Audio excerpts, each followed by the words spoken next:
Anda bisa mendapatkan kebahagiaan dalam aktivitas apapun sekalipun sederhana.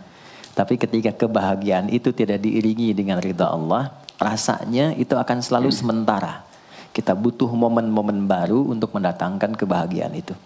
Tapi titik poin ketika Allah ridha dengan apa yang kita kerjakan, apa yang kita lakukan, maka Allah akan tanamkan satu cawan yang luas kandungannya, yang bisa menerima setiap keadaan dengan hal yang paling menyenangkan. Apapun yang kita lihat selalu nyaman. Yang kita dapati, kita ridha dengan apa yang Allah berikan. Keadaan itulah yang oleh Nabi itu diungkapkan dengan komen yang sangat simpel tapi dalam isinya. Kata Nabi, ajaban diambil mukmin. Orang beriman itu kalau benar imannya, maka kehidupan itu mengagumkan. Bila dia mendapatkan kesuksesan, dia iringi dengan kesyukuran. Sehingga sifatnya tetap proporsional. Dia sukses tapi ada keseimbangan dengan syukur. Sehingga tidak berlebihan menyalurkan kesuksesannya itu. Dan dengan sifat berlebihan itu hanya memberikan beban pada dirinya. Saya pernah sampaikan kan, di kesuksesan itu identik dengan gaya hidup. Rumus gaya di fisika itu kan selalu F1 banding lurus dengan F2. Apa yang didapat itu yang keluar. Tapi orang tidak boleh lupa bahwa F itu selalu berbanding lurus dengan P. Gaya berbanding lurus dengan tekanan, hukum Pascalnya. Semakin banyak gaya, semakin tertekan hidupnya. Itu bandingan nilai kehidupannya. Nah, jadi gaya itu diperkenankan. Karena itu bagian dari energi. W sama dengan F dikalikan S. Hukum energi kan begitu. Jadi hidup nggak mungkin kalau nggak ada energi. Tapi energi yang terbaik itu akan dihasilkan membawa kesuksesan kebahagiaan ketika ridha Allah tertanam. Saat dia sukses, dia bersyukur sehingga proporsional. Saat dia merasakan duka pun dia nyaman karena punya sabar. Nah, sabar itu mahal. Di Jepang ada banjir, itu bisa minta maafnya luar biasa, tak tahan dia bunuh diri. Di kita banjir bisa berenang. Itu gambaran. Cuma kalau nggak seimbang repot juga. Nah, membangun keseimbangan itu butuh konektivitas yang kuat dengan Allah. Konektivitas itulah yang dalam bahasa agama disebut dengan sholat namanya. Oke. Di pertemuan lalu kita sudah mencakup beberapa bagian dari sholat itu. Tapi saya ingin tekankan sedikit untuk menguatkan. Sholat berasal dari kata wasala atau silatun. Dasarnya kata wasala yang berarti terkoneksi dengan kuat, terhubung dengan erat. Kita pernah dengar istilah silaturahmi kan? Ya kan? Kalau kita kumpul, bahasa kerennya saya mau silaturahmi kan? Tapi goalnya tercapai nggak? Ya, silaturahmi itu kan dari kata silah, terhubung dengan erat, rasa sayang dan perhatian. Sehingga parameternya itu bukan saat datang. Kalau datang kita nyapa wajar karena orangnya ada. Tapi kalau berpisah kita masih ingat, masih peduli, masih mendoakan, masih ngontak, itulah silah namanya. Di setiap keadaan kita masih terkoneksi. Keadaan kita yang terhubung dengan Allah.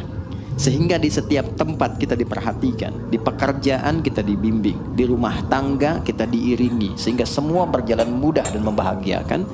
Yang melatih kita untuk terkoneksi sehingga nggak putus dengan Allah, itulah yang disebut dengan sholat.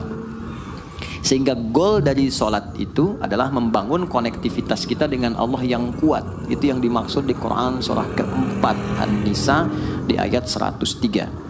فَإِذَا قَضَيْتُمُ الصَّلَاةَ, maka jika anda telah tuntas mengerjakan sholat, fadhkurullaha. Ukuran keberhasilan sholat anda itu ketika anda merasakan konektivitas dengan Allah mulai nyambung. Qiyaman, jalannya ingat Allah.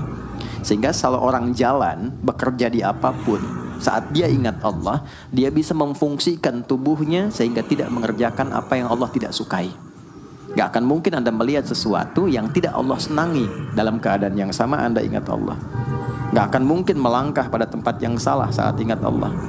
Dan itu tidak mudah, karena banyak orang keluar masjid pun setelah selesai sholat masih tertukar sendal.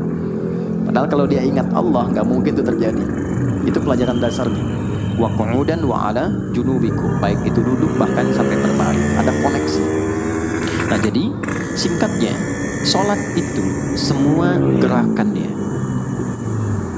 semua bacaannya, Dari mulai kita bertakbir sampai kita salam, bacaan yang mengiringi itu bukan sekedar gerakan hampa makna, formalitas kita bergerak dan berakhir, bukan sekedar membaca bacaan yang tidak ada isinya, tapi semua bimbingan bagaimana kita diajarkan langsung oleh Rasulullah bisa mengoneksikan lewat gerakan dan bacaan itu tersambung kepada Allah, sehingga feedbacknya semua apa yang kita bacakan dijawab oleh Allah.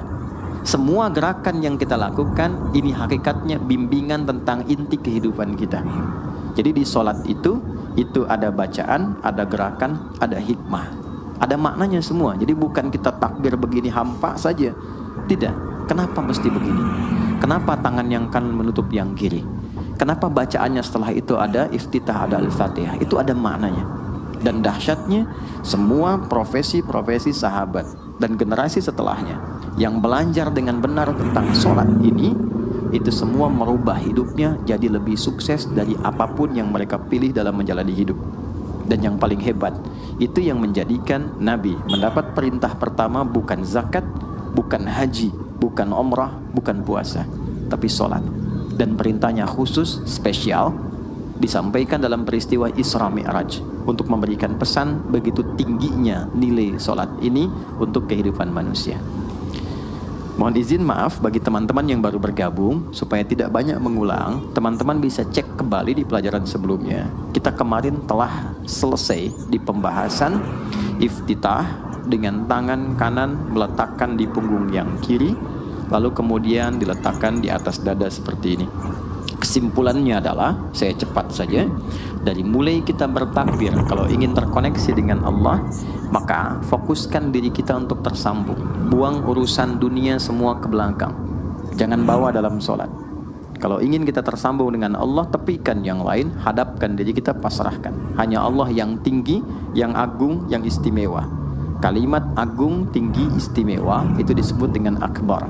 Maka kita ucapkan Allahu Akbar. Kita buang semua urusan dunia ke belakang, pasrahkan diri kita, hadirkan sekarang hanya Allah yang agung saja. Itu poinnya. Kenapa problemnya? Tidak sedikit orang sholat itu sulit menemukan kekhusyuan, karena dia bertakbir masih membawa dunia. Dia tidak sholat dengan memahami gerakan takbirnya. Dia jadikan sebagai formalitas. Apakah benar? Secara fikih benar, gugur kewajiban, dapat pahala sesuai keikhlasan, tapi value dari sholat yang mahal itu nggak dapat. Itu poinnya. Buang semua urusan dunia, kemudian tambatkan diri kita hanya kepada Allah. Dan uniknya kata Nabi, di fase itulah setan mulai bertugas yang mengganggu kita, supaya kita tidak fokus untuk memahami dan melakukan apa yang kita baca dan kita gerakan. Ada setan khusus menggoda orang sholat, namanya khanzab. Nanti ada 9 jenis setan yang detil tugasnya itu berada di sekitaran kita. Mungkin satu kali Mas Baim kita belajar tentang fikih setan. Belum pernah ada kan ya? Anda kalau kesini cuma tahu jalan yang lurus, nggak tahu macetnya, nggak tahu lubangnya, sulit menghindarinya. Kebanyakan orang belajar tentang malaikat tapi nggak belajar setannya, sehingga nggak tahu setan apa yang sedang memprovokasi dirinya. Di Quran, malaikat disebutkan 88 kali, setan disebutkan 88 kali. Kalau kita cuma dengar motivasinya, nggak tahu provokasinya, kita nggak tahu bagaimana cara menghindari yang ini.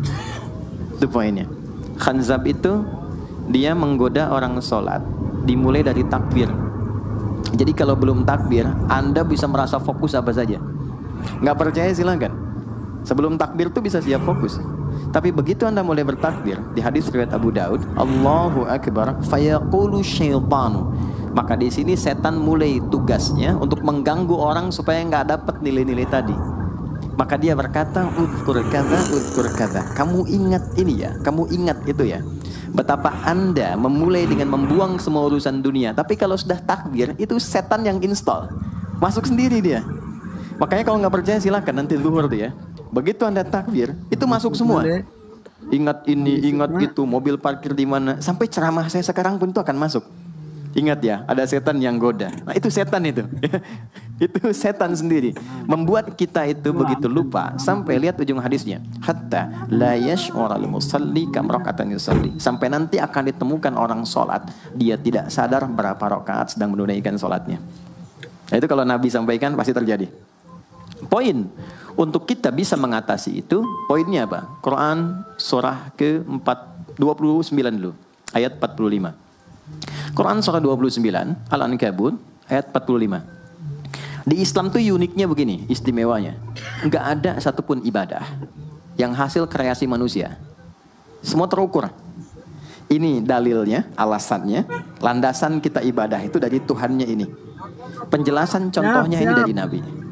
Pakemnya begini, kodifikasi ilmunya seperti ini, sehingga terjaga sampai kapanpun. Dan tidak ada satupun yang kita kerjakan dalam ibadah kecuali semua punya landasan yang kuat. Dan hebatnya diterangkan, ini caranya, ini bacaannya, ini maksudnya seperti ini hikmahnya. Kenapa Anda begini? Kenapa begitu? Hasilnya apa? Ketika seseorang sedang memulai sholatnya, dari awal dia pengen fokus, tapi ketika dia mulai bertakbir muncul godaan, maka sebelum sholat ditunaikan Allah sudah ingatkan, utlu ma uhiya ilaika minal kitab. Utlu itu dari kata tilawah, artinya baca, pahami, amalkan apa yang telah dipahami itu.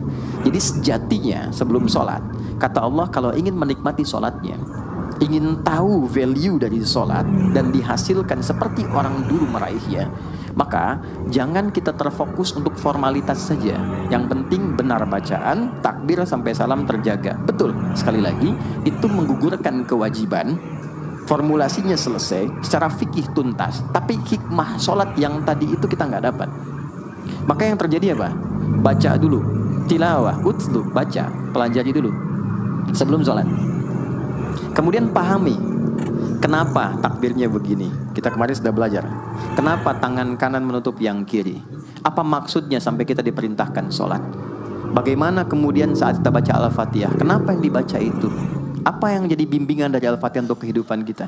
Kalau sholatnya seperti itu akan merubah hidup kita. Itu langsung Allah sampaikan demikian. Lalu kerjakan wa aqimis shalah, tunaikan sholat seperti aku tadi isyaratkan, kata Allah.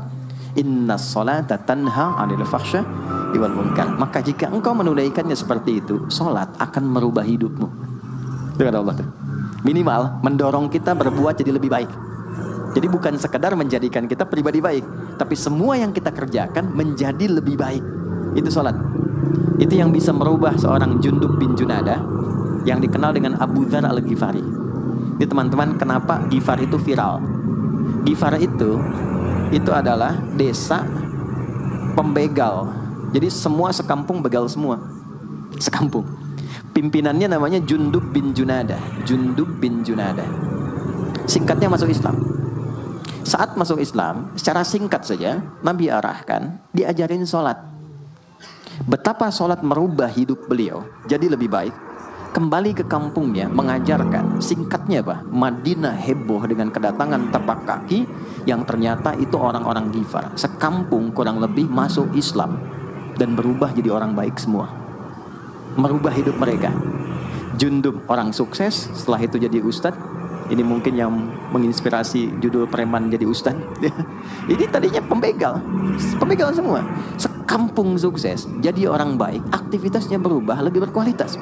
Untuk memberikan inspirasi ke generasi masa depan bahwa kami dulu pernah begini, dengan sholat kami berubah, kesuksesan kami raih, maka diviralkanlah nama daerahnya, tambahkan al di depannya, ujungnya tutup dengan i, maka dilekatkan nama bekennya, kunyah namanya Abu Dzar al-Ghifari.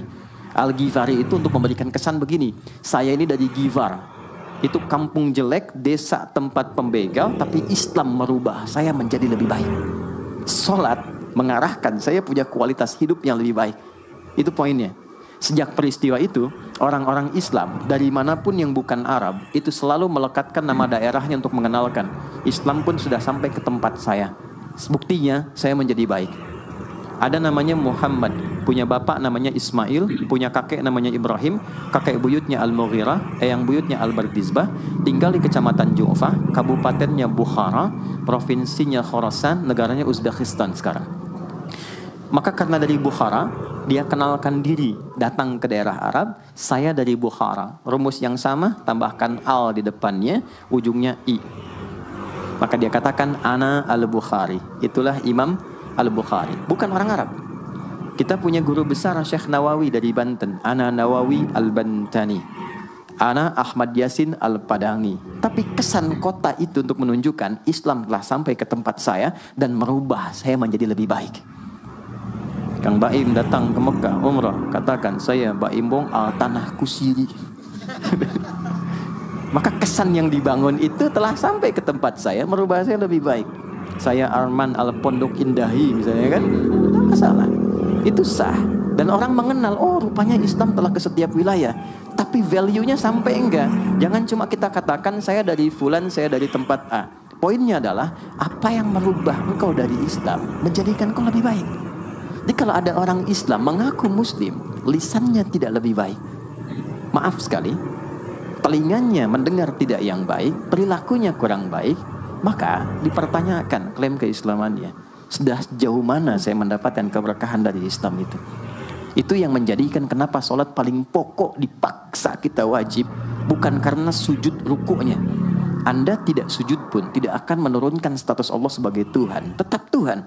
Tapi ternyata ada value besar yang dengan kasih Allah diminta kita sholat supaya kita minimal jadi orang baik dan sukses dalam hidup.